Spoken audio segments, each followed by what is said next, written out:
Una vez que hemos realizado el análisis de la norma procesal que obviamente es mucho más extenso y que ustedes eh, pueden revisarlo en diferentes textos de autores procesalistas, corresponde, eh, bueno, de estudiosos del derecho procesal, corresponde el análisis de los presupuestos procesales. Y es que al final el proceso, para poder existir, tiene que cumplir ciertos requisitos mínimos. Nosotros, entonces, diremos que los, eh, los, los presupuestos procesales son requisitos que debe acreditar cada una de las partes para que su pretensión pueda ser considerada en un determinado proceso, ¿no? Para actuar en el proceso.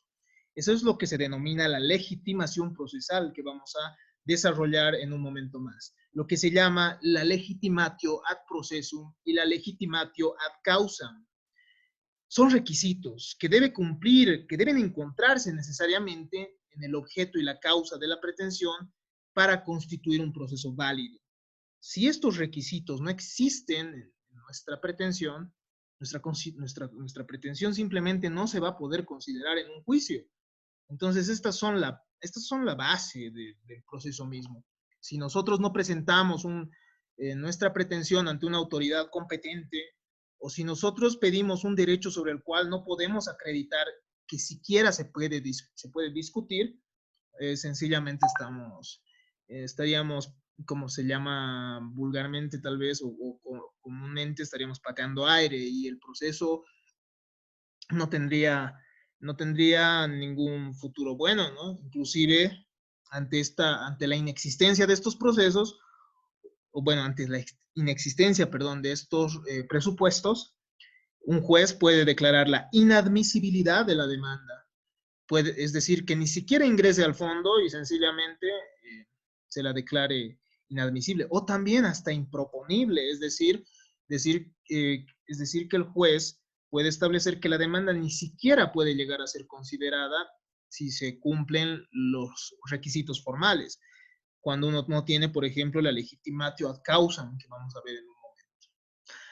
Mediante estas condiciones, entonces, la relación procesal tiene validez y se puede continuar con el desarrollo del proceso. Son la descripción de exigencias insoslayables que permiten la normalidad secuencial del proceso.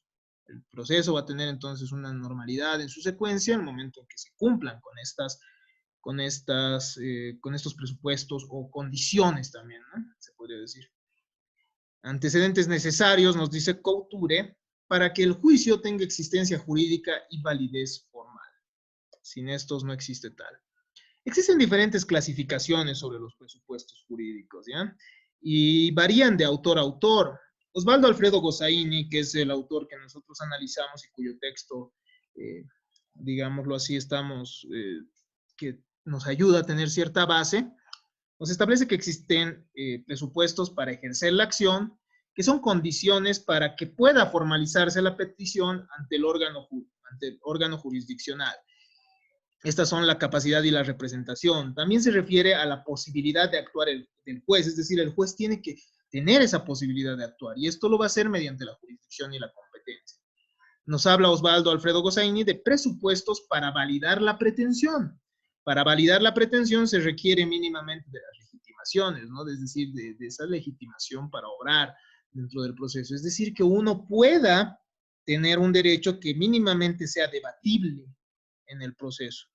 Si uno no reclama un derecho sobre el cual puede acreditar mínimamente eh, acreditar su existencia, es decir, la existencia y la relación que uno tiene con el derecho, sencillamente no se puede validar la pretensión, ¿no? Y existen presupuestos referidos al procedimiento, nos dice Osvaldo Alfredo Gossaini, que son las condiciones que se tienen que ir realizando a lo largo del proceso, ¿no?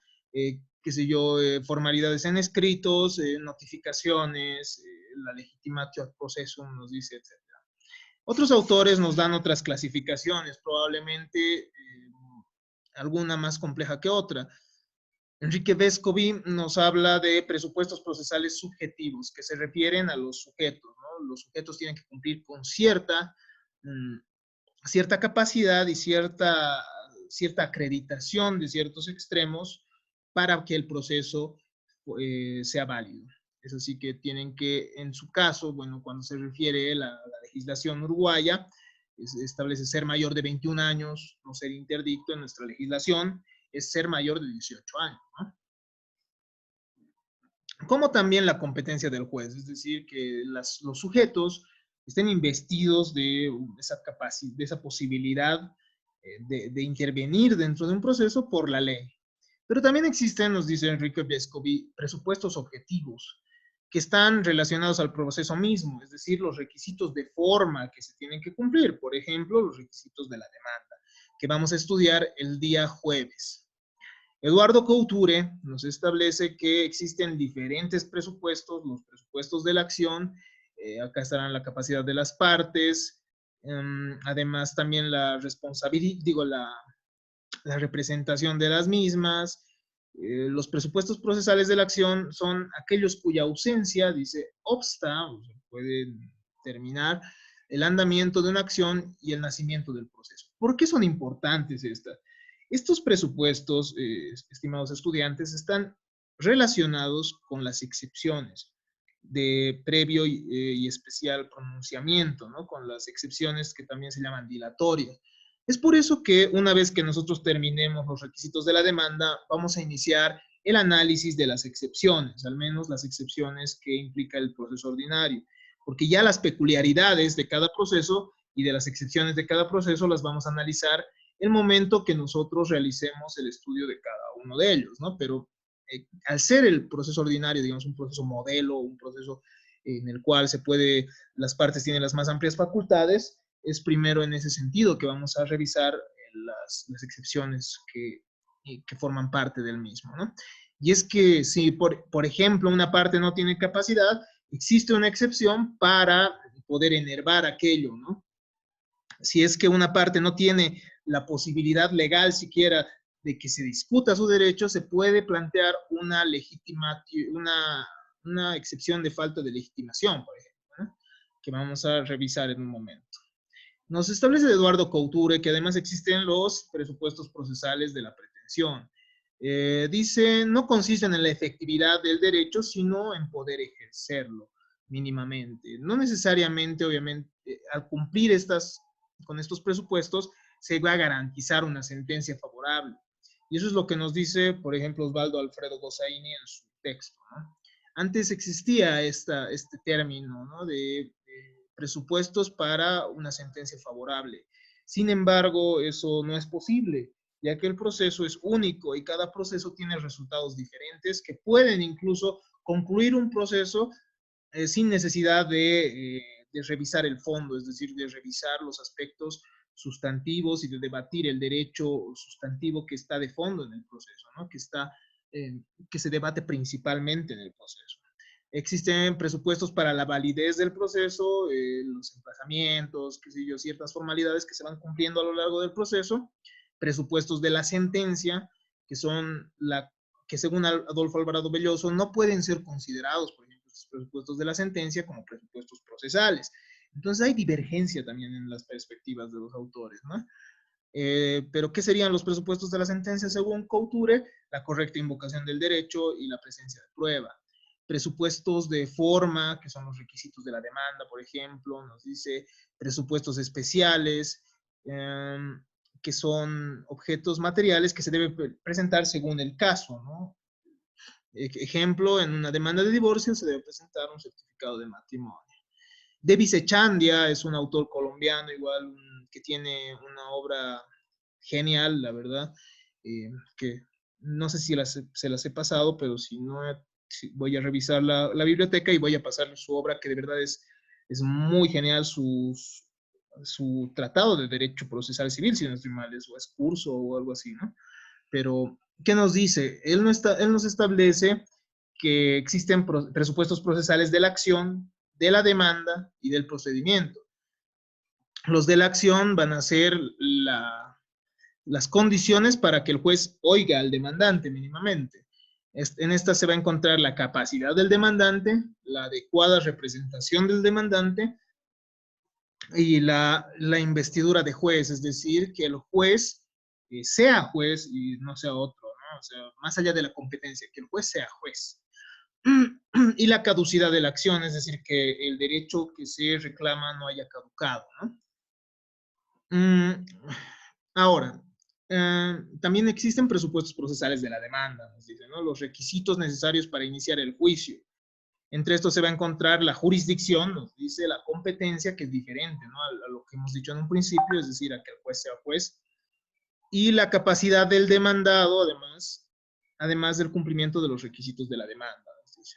Presupuestos procesales, encontramos dentro de los presupuestos procesales del procedimiento aquellos necesarios para el desenvolvimiento de las etapas que la ley considera necesarias. La citación, la ausencia de nulidades, etc. Después de haber revisado de manera breve estas clasificaciones que realizan algunos autores, de hecho tampoco hemos ido mucho a los clásicos, etcétera, pero a los autores más clásicos, perdón, que si yo no hemos revisado Alsina, no hemos revisado Giovenda, etcétera, pero hemos evidenciado que existen ciertos presupuestos que se encuentran en estas clasificaciones y que resultan importantes y que debemos estudiar los efectos también de entender qué es lo que puede enervar una excepción, es decir, qué es lo que puede enervar un medio de defensa del demandado. Es así que nosotros encontramos la capacidad procesal, la representación en el proceso, la competencia del juez y el cumplimiento de los requisitos de la demanda, que constituyen elementos sumamente importantes. Obviamente ustedes van a tener la posibilidad de estudiar mediante revisando a otros autores, qué sé yo, otros elementos que consideren otros autores, pero dentro de los más importantes presupuestos procesales se encuentran la capacidad, reitero, la representación en el proceso, la competencia del juez y el cumplimiento de los requisitos de la demanda. ¿Ya? Y son estos los que vamos a profundizar, porque al final, si estudiamos todo, lamentablemente, todo y toda la perspectiva de estos autores, obviamente vamos a ir estudiando que existen presupuestos para cada acto procesal. Por ejemplo, qué sé yo, para interponer un proceso ordinario es necesario ciertos presupuestos especiales. Por ejemplo, haber agotado la vía de la conciliación. O para iniciar un proceso monitorio ejecutivo es necesario como presupuesto un título ejecutivo que implica una deuda líquida de plazo vencido, ¿no? Líquida de plazo vencido y exigible, es decir, que tiene que cumplir esos requisitos. Habiendo comprendido estos aspectos, ya podemos iniciar el análisis del resto de los presupuestos señalados. En materia procesal, vamos más allá de la capacidad de obrar y de la capacidad jurídica, ¿no? En materia procesal, la capacidad es la cualidad necesaria para ejercer la acción o para ser obligado con la pretensión cuya satisfacción se pretende, ¿ya? Esa es la capacidad. La cualidad para ser obligado a la pretensión que se pretende o la cualidad para ejercer la acción. O sea, depende, bueno, ¿no? Si eres demandante o si eres demandado o accionante o accionado, podríamos decir. Mientras la capacidad civil distingue la capacidad de derecho, que es la posibilidad de adquirir derechos y obligaciones, y la capacidad de hecho, capacidad de obrar, que es la posibilidad de ejercer esos derechos mediante la negociación, administración, etc. La capacidad dentro del derecho procesal distingue la legitimación de la ad causam y la legitimación del proceso legal, ¿no? O la legitimatio ad causam y la legitimatio ad proceso. Sin la existencia de estos, el proceso no tiene sentido. La legitimatio ad causam es la asignación propia del derecho y la naturaleza efectiva de reclamarlo por sí y para sí. Es decir, que la legitimatio ad causam implica la acreditación de prueba o, bueno, de elementos de elementos que acrediten, bueno, la acreditación mediante ciertos elementos de que una persona tiene cierto derecho que puede exigir ante el juez, ¿ya? Para empezar, ¿no? Es decir, si un propietario, por ejemplo, si una persona, por ejemplo, quiere iniciar una acción reivindicatoria, mínimamente debe presentar ante un juez el título de propiedad que tiene, es decir, tiene que demostrar que su propiedad es oponible mediante el registro en derechos reales, tiene que demostrar que es propietario mediante su título constitutivo del derecho propietario, que va a ser, por ejemplo, el testimonio de compraventa, o si es por sucesión, va a tener que adjuntar la declaratoria de herederos, que ha sido inscrita en derechos reales, etcétera, ¿no? Pero la legitimatio ad causam entonces va a implicar la acreditación de elementos que uno, la acreditación de que uno tiene un derecho que pueda ser mínimamente dilucidado. No porque tengas este derecho, obviamente, implica que vas a tener una sentencia favorable, ¿no? Eso ya lo hemos debatido y hemos hablado al respecto en alguna clase anterior. ¿Por qué? Porque si tú demandas una acción reivindicatoria, nada impide que la otra parte reconvenga un usucapión, por ejemplo, ¿no? Y quien interpone un usucapión también tiene que demostrar mediante ciertos actos idóneos, bueno, mediante cierta prueba, que ha tenido mínimamente una posesión, ¿no? Entonces, mediante ciertos documentos. Entonces, para que el juez civil ingrese al análisis de la problemática de fondo, mínimamente tiene que establecer, tiene que evidenciar que existe esta legitimatio ad causam, es decir, que exista el derecho por parte de la persona que está solicitando que se lo tutele, ¿no? Y al final se va a ver, obviamente, según la dinámica del proceso, según la dialéctica del proceso, si es que corresponde o no que se tutele ese derecho, si es que corresponde o no que se proteja ese derecho, porque al final, más allá de tener el derecho, se tienen que acreditar ciertos aspectos para que proceda o no la acción, ¿no?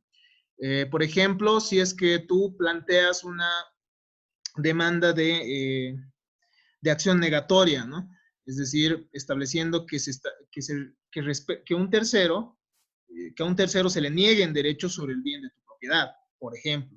¿Qué puede suceder? Que tú puedes acreditar tu legitimatio ad causam, ¿cómo? Mediante tu título, etcétera. Pero además tienes que acreditar elementos, mediante elementos probatorios que demuestren que tú estás siendo perturbado en tu posesión, que esta persona está desconociendo tu derecho, que esta persona se atribuye derechos sobre el bien inmueble de tu propiedad. Si tú no acreditas además esos aspectos, obviamente vas a terminar con una sentencia desfavorable que va a establecer en su parte dispositiva que es improbada la demanda. Entonces, no confundamos la legitimatio ad causam con la prueba del proceso mismo, ¿no? Porque el proceso surge de una litis, ¿no? De un conflicto. Pero mediante la legitimatio ad causam simplemente tenemos que acreditar que tenemos el derecho de pedir mínimamente esa solución de la controversia. Y aparte, obviamente, vamos a apuntar ciertos elementos probatorios que demuestren que nuestra demanda procede, ¿no? Eso ya es aparte, eso es ya respecto a las cuestiones más de fondo. La legitimatio ad processum, por su parte, está enraizada y va a ser similar a la capacidad de hecho, ¿no? Implica la facultad de poder actuar en el proceso, ¿no? Está enraizada en simetría con la capacidad de hecho. Y nosotros la tenemos establecida en nuestro Código Procesal Civil, en el artículo 29. ¿Qué implica entonces la procedencia del juicio? Por tener mayoría de edad, por ser capaz, demostrar que uno es capaz de obrar, ¿no? Está ligada a eso. Entonces, estos dos elementos deben existir para que el proceso sea válido. Si una persona, por ejemplo, si yo, inquilino, planteo una acción de mejor derecho de propiedad, obviamente es improponible, porque yo no tengo una legitimatio ad causam, yo no soy propietario, yo no puedo estar pidiendo mejor derecho propietario respecto a una persona si soy el inquilino que vive en la casa, ¿se entiende? Entonces, estos dos elementos son importantes y la legitimatio ad causam tiene que tomársela en cuenta, ya que existen entre nuestras excepciones la excepción de falta de legitimación, como vamos a ver en su momento. Habiendo analizado entonces el problema de la capacidad, o bueno, la temática de la capacidad como un presupuesto procesal, corresponderá revisar la representación. La representación de un derecho que no resulte propio se debe acreditar por quien lo afirma como forma de justificar la personería que alega, ¿no? Si uno no tiene, entonces, si uno está representando intereses ajenos, tiene que justificar la personería que está alegando. Y eso al final lo establece nuestro artículo 29 del Código Procesal Civil también, ¿no? Nosotros estamos concordando todo esto de la teoría con nuestros artículos, por si acaso. Entonces, ustedes pueden ir revisando cómo está presente, cómo están presentes estos aspectos teóricos en nuestra ley. Existen reglas particulares para ciertos casos. En el caso de los incapaces e interdictos, ustedes tienen conocimiento que los mismos van a ser representados por sus tutores. El artículo 29, parágrafo 2 de nuestro Código Procesal Civil establece que la representación se va a dar conforme a ley. Y al final nosotros podemos ver en el artículo 60, numeral 1 del Código de las Familias y del Proceso Familiar, que el tutor puede demandar incluso, ¿no?, en nombre de la persona que ha sido declarada interdicta. En caso de tornarse capaces, obran por sí mismos, nos dicen, ¿no?, estas personas declaradas interdictos. Eso ya vamos a ver. Si es que una persona, entonces, durante el proceso es incapaz, pero recobra su capacidad, aspecto que es totalmente posible, ya pueden ellos intervenir dentro del proceso por sí mismos. Eso lo establece el artículo 30 del Código Procesal Civil. Casos de menores de edad. Los menores de edad no emancipados intervienen mediante sus padres, ¿ya?, y no tienen que acreditarlo, nos dice nuestro Código Procesal Civil, a menos que el juez o la parte contraria lo exija. Al tornarse capaces, entonces se aplica también el artículo 30 del Código Procesal Civil. Textualmente nuestro Código Procesal Civil establece que esta representación es de derecho, ¿ya? Es de derecho, entonces no se requiere presentar certificado de nacimiento, y únicamente si la otra parte impugna este aspecto, es decir, solicita que desconoce este aspecto, es que se va a presentar la documentación, o si el juez así lo considera. Si se tornan capaces, reitero, se aplica el artículo 30 del Código Procesal Civil y el mayor de edad ya puede obrar por su cuenta. En aquel caso tendrá que obrar por su cuenta o también podrá hacerlo mediante representación convencional, es decir, mediante un poder otorgado a la persona que ellos consideren idónea, ¿no? Las personas naturales pueden ser representadas también. Esto de manera legal, de manera convencional, es decir, mediante los poderes, mediante el contrato de mandato, presentando el documento que lo acredite. Entonces, es un requisito, según lo previsto por el artículo 35, numeral 1, parágrafo 1 y parágrafo 3 del Código Procesal Civil, que se presente ese poder, ¿no? En caso del fallecimiento, opera la sucesión procesal, ¿no? Cuando fallece una persona natural, opera la sucesión procesal, es decir, que los herederos ingresan al litigio conforme a lo previsto por el artículo 31 del Código Procesal Civil, y en caso de volverse incapaces, se aplica lo previsto por el artículo 30 del Código Procesal Civil. Hay la posibilidad entonces que las personas naturales se vuelvan incapaces, es decir, que pierdan los elementos cognitivo y volitivo de manera progresiva y que al final esto amerite que sean declarados interdictos. Por tanto, vamos a ver qué es lo que se aplica. En primer lugar, veamos qué sucede cuando una de las partes fallece. Cuando una de las partes fallece o es declarada desaparecida o fallecida presunta, se debe continuar el proceso con los sucesores o en su caso también en caso de desaparición o de fallecimiento presunto, pues en desaparición será con el tutor, ¿no? Para esto se debe emplazar a los sucesores con las mismas formalidades que la demanda. Eso ya vamos a ver el momento en que veamos los actos de comunicación, ¿ya? La denominada citación. Entonces, esto se puede realizar de manera personal o puede realizarse mediante publicación en medios de prensa o en medios accesibles a la comunidad mediante edictos, ¿no? En una comunidad, por ejemplo, que no cuente con medios de prensa escritos, se lo hará mediante radio. Eso es algo importante, ¿no? Mediante radio o mediante el medio que sea el idóneo en aquel lugar. Y esto también se tiene que aplicar, por ejemplo, considerando el principio de interculturalidad, porque al final existen culturas que sencillamente no tienen la intención probablemente de tener un medio de prensa escrito. ¿Qué más? El proceso entonces se suspende por el término de 40 días. El juez entonces va a establecer la suspensión del proceso por 40 días. Si el proceso está en estado de dictarse sentencia, primero se va a dictar la sentencia y luego recién se va a suspender el proceso. Eso también aplicando los principios, ¿no? Podemos evidenciar aquí los principios procesales. se debe citar entonces a los herederos para que ellos dentro de un plazo de 30 días comparezcan. En caso que los herederos no comparezcan, se extingue la instancia y se prosigue el caso. Y en caso de presentarse, obviamente, los mismos van a formar parte de la litis, ya en nombre de la persona, del decujus, ¿no? De la persona que les ha, que les ha transferido a título universal los derechos, ¿no? Que se van a dilucidar. ¿Qué pasa si una de las partes o sus representantes se vuelven incapaces? Es decir, pierden la capacidad. El juez lo que va a hacer es otorgar un plazo de 30, bueno, dentro de un plazo de 30 días se le otorga al juez el deber de designar un nuevo representante. Eso es algo que también se debe considerar. ¿Qué pasa en el caso de las personas colectivas?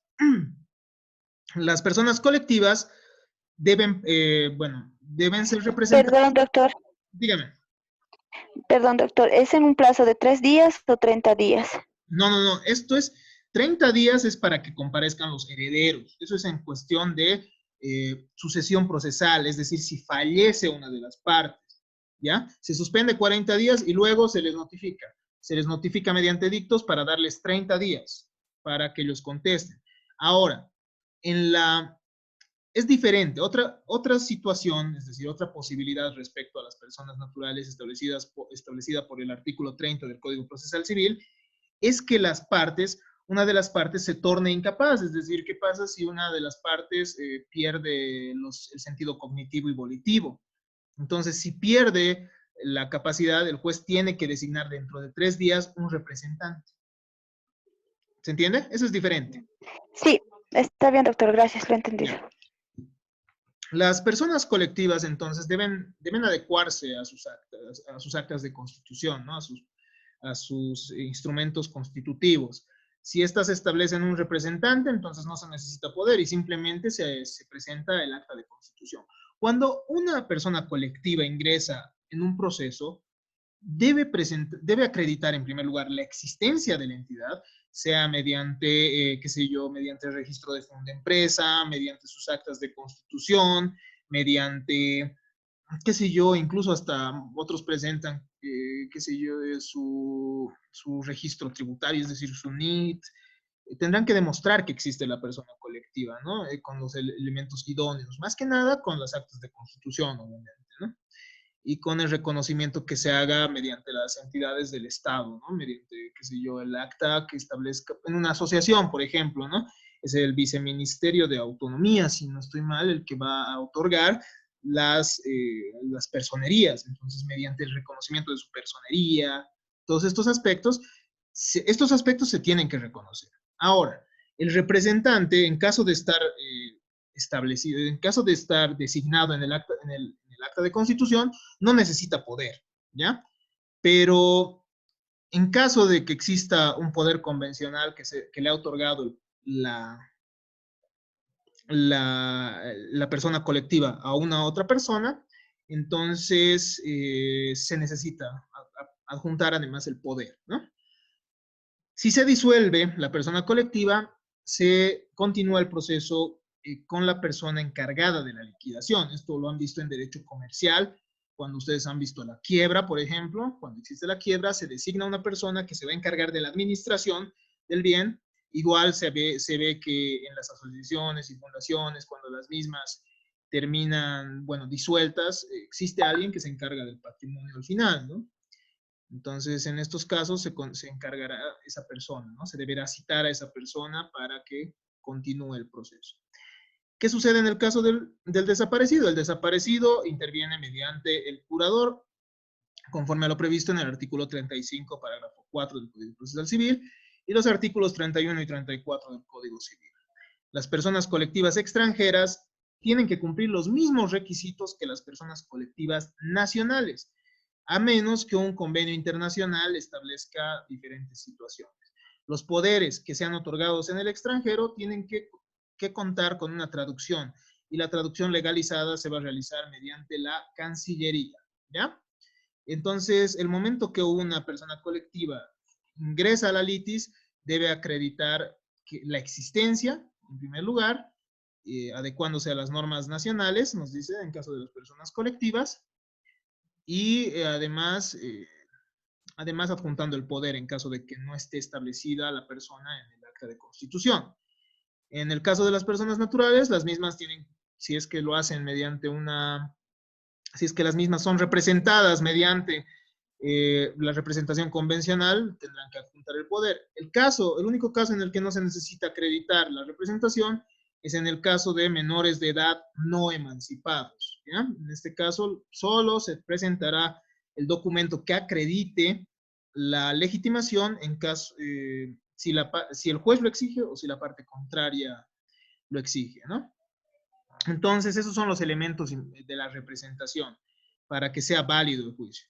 En caso que no se presenten estos aspectos, se podrá plantear la excepción de falta de impersonería. Eso ya lo vamos a analizar cuando analicemos las excepciones, es decir, los medios de defensa que se puedan plantear durante el proceso. Hasta acá, entonces, debido a que ya estamos en horario de las 8:30, concluimos nuestra clase de